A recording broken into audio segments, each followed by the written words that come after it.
Gracias, María Jesús, de la Defensoría del Pueblo. En este momento están iniciando la conferencia de prensa luego de una fiscalización a los centros de vacunación. Vamos a escuchar algunas declaraciones.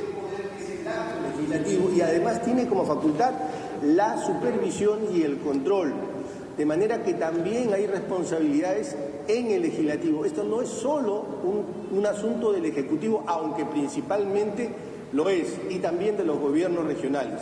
Y a propósito de eso, este reporte, lo que vamos a presentar hoy día, tiene un enfoque regional, no es una mirada capitalina, y tiene un enfoque desde las personas más vulnerables. Entonces, la razón por la cual la Defensoría sale a plantear la situación, a describir la situación y a hacer propuestas, es porque nuestro mandato nos obliga a garantizar el derecho a la salud.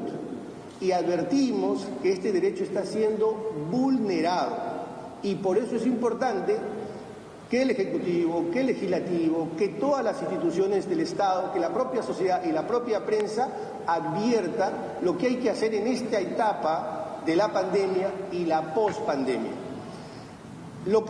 De lo que vamos a tratar hoy también es sobre los temas que no están necesariamente vinculados a la pandemia, pero que sí están vinculados a otras afectaciones, a otras enfermedades, donde desafortunadamente estamos viendo también que hay situaciones inquietantes, preocupantes.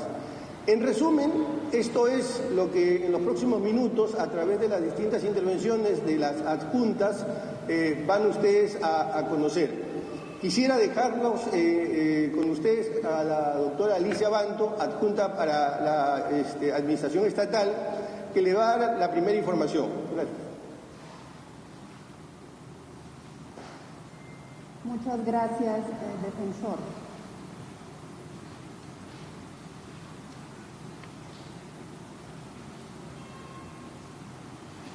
Quisiéramos recordar desde la Defensoría del Pueblo que la pandemia no ha acabado y el virus, conocido como Omicron, no es una gripe más.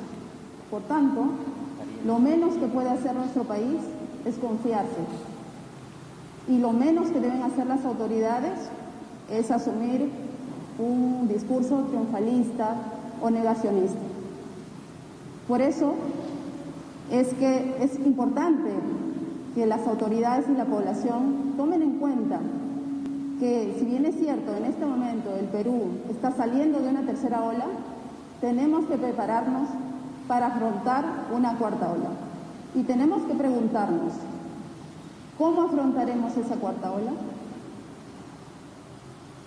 Por tanto, no podemos desconocer, si queremos responder esa pregunta, que otros países en este momento afrontan nuevos rebrotes y países con sistemas sanitarios mucho más fuertes están nuevamente cerrando ciudades. Por tanto, si en nuestro país en este momento hay una disminución, como ya lo vamos a ver, del ritmo de vacunación, urge tomar medidas sistemáticas y medidas eficaces. Voy a pasar a presentarles algunas cifras que evidencian aquello que es innegable. Siguiente, por favor. Es innegable que la disminución de la vacunación se viene produciendo en las últimas semanas. Hay una disminución muy peligrosa del ritmo de vacunación y esto debe parar de inmediato y tenemos que más bien superar los ritmos de vacunación que se hayan tenido en meses anteriores. También tenemos que recordarle al país que desde un enfoque de protección de derechos, desde un enfoque de protección de la vida y de la salud, no cabe hablar de una dosis o de dos dosis. La meta del país tiene que ser que la población esté completamente protegida. Y en el caso de las personas mayores de 18 años hablamos de las 3 dosis. Siguiente, por favor. Y como vemos, El ritmo de vacunación de la tercera dosis también ha disminuido drásticamente. ¿Esto qué implica? Tenemos en el Perú millones de personas desprotegidas. Siguiente, por favor. Como verán, existen actualmente 4.2 millones de personas que no han recibido ninguna dosis. Por tanto, están en una situación de riesgo muy alto. También tenemos 7.1 millones de personas que no han recibido la segunda dosis. Aquí también debemos hablar de un riesgo muy alto, porque con el transcurrir de los meses, los efectos de protección de las vacunas disminuyen y por tanto hay que aplicar las dosis de refuerzo. Y han pasado varios meses de que muchas millones de personas no han recibido ni segunda dosis ni tercera dosis. Entonces estamos hablando de una situación realmente crítica, de riesgo sanitario. Y si miramos la tercera dosis, hay 13.1 millones de personas que todavía no han recibido su tercera dosis. También debemos recordar, en este punto, que de las 211.000 personas que han fallecido durante esta pandemia, el 95% han sido personas mayores de 40 años. Y precisamente estamos ante una situación donde al menos 2 millones de personas mayores de 40 años todavía no reciben su tercera dosis. Entonces, cuando desde la Defensoría del Pueblo planteamos una situación de muy alto riesgo, nos estamos centrando en los hechos, en los datos del propio Ministerio de Salud. Siguiente. Y no solamente estamos hablando de una mirada nacional, global, también tenemos que enfocarnos en las poblaciones, en las distintas poblaciones y cómo hay que abordar.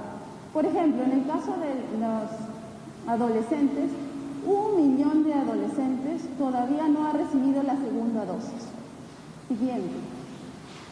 En el caso de niños y niñas, por ejemplo, 1.8 millones de niños y niñas no han recibido ninguna dosis. Y estamos ya durante varias semanas insistiendo en que el proceso de vacunación a este grupo tan vulnerable, no por el tema de que haya riesgo de fallecimiento, sino que porque estamos precisamente en un contexto de regreso a las escuelas y es crucial que todos los niños y niñas sean vacunados. Siguiente. Bueno, es un informe pormenorizado el que está haciendo la Defensoría del Pueblo. Escuchamos al defensor, ahora la representante de la misma institución ha señalado, por ejemplo, que 1,8 millones de niños y niñas no han recibido ninguna vacuna aún y estamos en la presencialidad escolar. Estamos frente a una peligrosa caída en el índice de vacunación, más de 4 millones de personas que no han recibido ninguna dosis en el país y bueno, la Defensoría del Pueblo está alertando sobre la falta de vacunación. Y es que no haya vacunas, como vemos en las imágenes, vemos los vacunatorios vacíos. Hay que vacunarse, pero seguramente también hay que hacer una estrategia en la que solamente se pueda ingresar a trabajar con las dosis completas. Más adelante le tenemos más de este reporte. Ahora sí, tiempo de los